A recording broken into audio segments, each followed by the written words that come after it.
I titled today's Neville Goddard conversation, Your Whole Vast World is This Inner Conversation Pushed Out. Now, the title of this mind map here is a result of this reflection that I had upon this quote here from Neville, in which he states, "Be careful what you are saying, because your whole vast world is this inner conversation pushed out." Now, I've been having a number of conversations with friends and clients, and as I had shared in the recent Neville discussions, it appears that people show up saying the same thing exactly of what we are imagining. And one of the things that I found to be very helpful is the question, am I identifying with thinking patterns based on how I truly am? Which from the perspective of, as he says here, whatsoever things are pure, just, lovely, of good report, am I thinking of those things in relation to the person in front of me? Because I recognize that if I don't think of these things, what else am I imagining about them? And a person might become reactive to what the other person is saying, further imagining things that aren't true about themselves and others. So how does this play out nowadays more so than ever before? What I notice is that people show up telling me exactly what they love, what they desire, and I recognize that this is my responsibility to imagine them to be this way, to represent them in the inner eye of truth.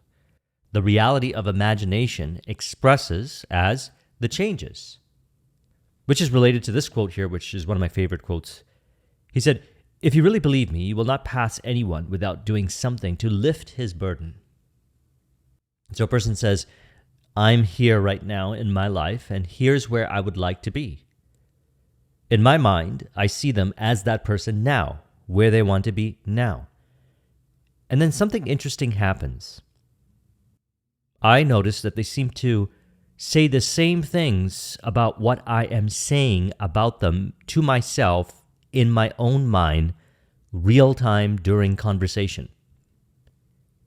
If I happen to hold doubts in relation to what they're saying, they will reveal it. Now, upon deeper introspection, we want to recognize that our own thinking patterns are playing out in conversation with them at that moment. And so I ask myself, what if I change my inner conversations? So I assume them to be how they truly are, which is actually how they are. They've said it to me. I see the reality of it in my mind's eye that they are that way. And what I notice is the conversation seems to change in many shapes or form. Verbal conversation, nonverbal conversation, the conversation seems to change to reflect exactly what it is that I said, down to the vivid detail. A lot of times they say the exact same thing. All of a sudden we have synchronicities in conversation. We realize we have the same goals, the visions, the desires.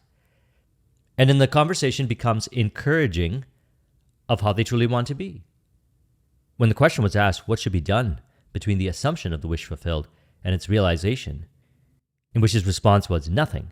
It's a delusion that, other than assuming the feeling of the wish fulfilled, you can do anything to aid the realization of your desire. So how I relate to this is everything happens automatically. The words flow, the conversations flow, the behaviors flow, if any words or behaviors are to flow in relation to the theater that plays out to the conclusion that they are that person now. It's reflected in the experience. And so to encourage it, he says, you think you can do something, you want to do something, but you can actually do nothing.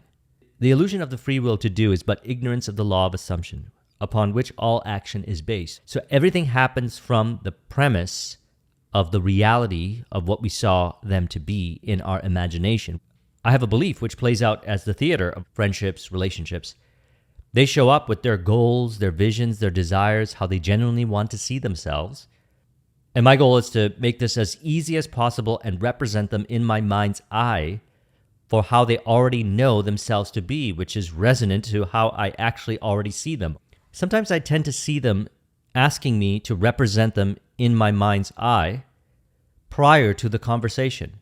I know that they're going to show up and say the thing. because this is all coming from the premise of whatsoever things are pure, just, lovely, good report, think on these things. People show up playing out that as a theater, behavioral theater, conversational theater, relationship theater. And so he says, inasmuch as your assumption is creative and forms an atmosphere, your assumption, if it be a noble one, increases your assurance and helps you reach a higher level of being. So in relationship, we discussed this in a recent video in which we spoke about our goal is to let go of the thinking patterns that are not true to how we are and identify with the thinking patterns that are true with who we are. And those are the assumptions that play out as theatrical experiences, as friendships, relationships, business partners, clients, etc. And everything happens automatically. Conversations flow, behaviors flow, everything flows automatically from that assumption. In which he states here very clearly, inasmuch as your assumption is creative and forms an atmosphere, your assumption, if it be a noble one, increases your assurance and helps you to reach a higher level of being. So what we find then, as we let go of the thinking patterns that are not true to how we are, which somehow play out as the theater of how we relate to others, we actually identify with the true assumptions of how we are, and this automatically, we could say, increases our assurance. He says, if on the other hand, your assumption be an unlovely one, it hinders you and makes your downward way swifter. Just as lovely assumptions create a harmonious atmosphere, so the hard and bitter feelings create a hard and bitter atmosphere. So what I like to do is I like to have encouraging, stimulating, inspiring conversations with my team, my friends, my business partners, my clients, etc. And letting go of thoughts that are hard and bitter, which then creates the harmonious atmosphere in which the conversation plays out, saying the exact same thing that they want us to say, and we say this at the same time. Everything happens now. Everything happens in the eternal now, as he says here. This means to make your assumption the highest, noblest, happiest concepts. There is no better time to start than now. The present moment is always the most opportune in which to eliminate all unlovely assumptions and to create only on the good. As well as yourself, claim for others their divine inheritance. So again, this is in relationship with the spiritual alchemy process, which I'll put a link in the description too, in which as we go through this process, we let go of thinking patterns that says we are not good enough in relation to, for example, shame, which we talked about in Tuesday's video. I'll put a link in the description to that video, which can then play out as shaming and condemning ourselves, shaming and condemning others, which I find that to be a hard, stressful, bitter atmosphere. When we let go of those thinking patterns, we think in terms more so of pure, lovely, good rapport, and on the things in relation to the different areas of our life, personal life, business life, relationships, friends, life experiences, etc., which are reflections of the divine inheritance of completion within.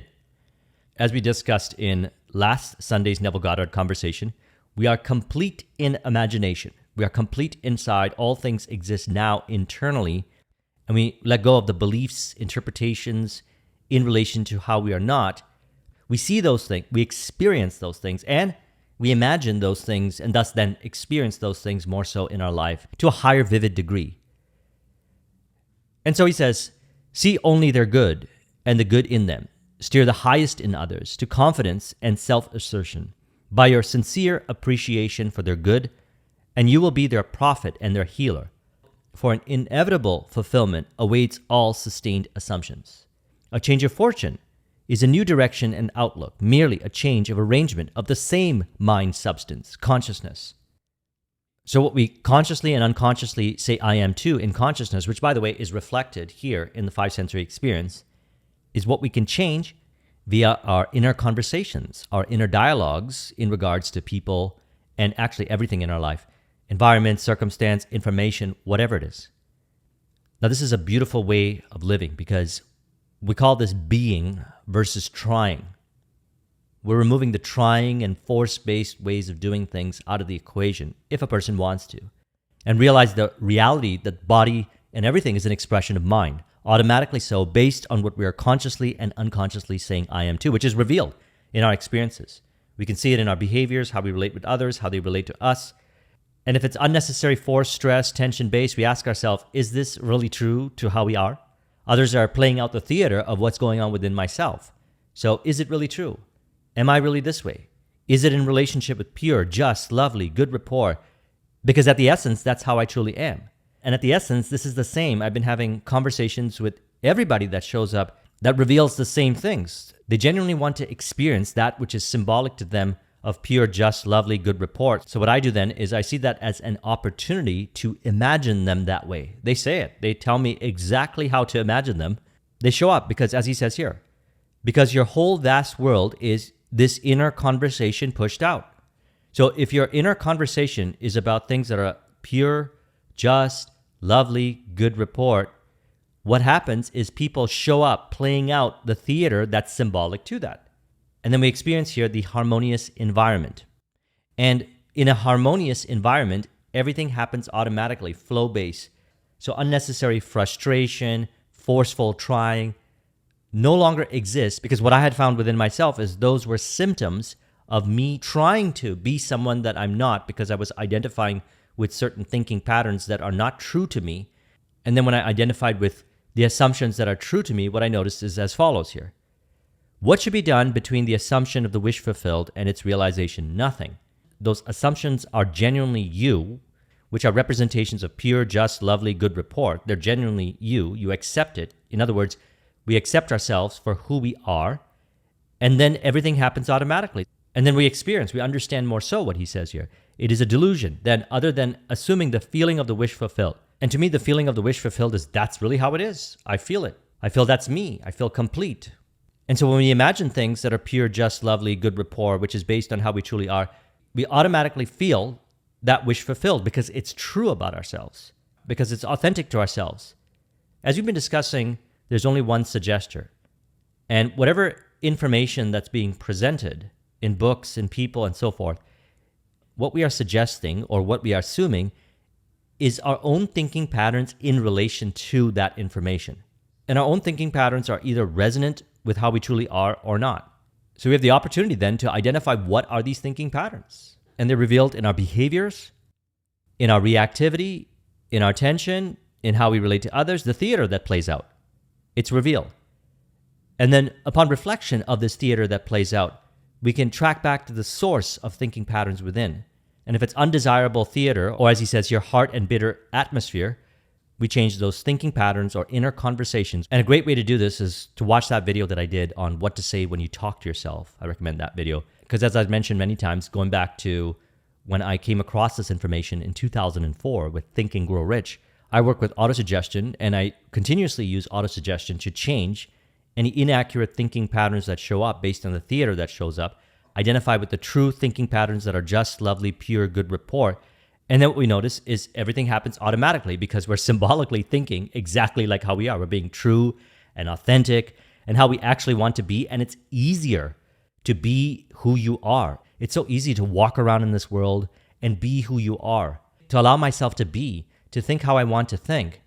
And this is the beautiful thing. You discover within yourself how to think. You determine what is pure, lovely, good rapport, and think on those things. Because you know yourself. I see it. I see it all the time. People show up, they know themselves. And in business, friendships, relationships, what they seem to do is communicate to me of how they truly are. And all I do is encourage that in my mind's eye, and it expresses as the conversation. So it ends up being a very stimulating, inspired, flow-based conversation. And that's a wonderful thing. So I trust you found this video to be helpful. Let's go ahead and conclude this with an auto-suggestion to further encourage. You can say, I recognize that it's easy now, upon reflection, realizing how I truly am, that people show up representing pure, lovely, good rapport. I find myself automatically thinking upon these things because these thought processes are how I am. As a result, people show up playing out the behaviors, the theaters, the conversations that are symbolic to how I truly am. Now, to a deeper degree, I understand how my whole vast world is this inner conversation pushed out. Upon realization, I understand in conversation with a person, I represent them and continue, easily so because it's who they truly are, in my mind's eye as that person, as the behaviors, the conversation, verbal and nonverbal flows automatically to reflect with vivid accuracy from that assumption premise.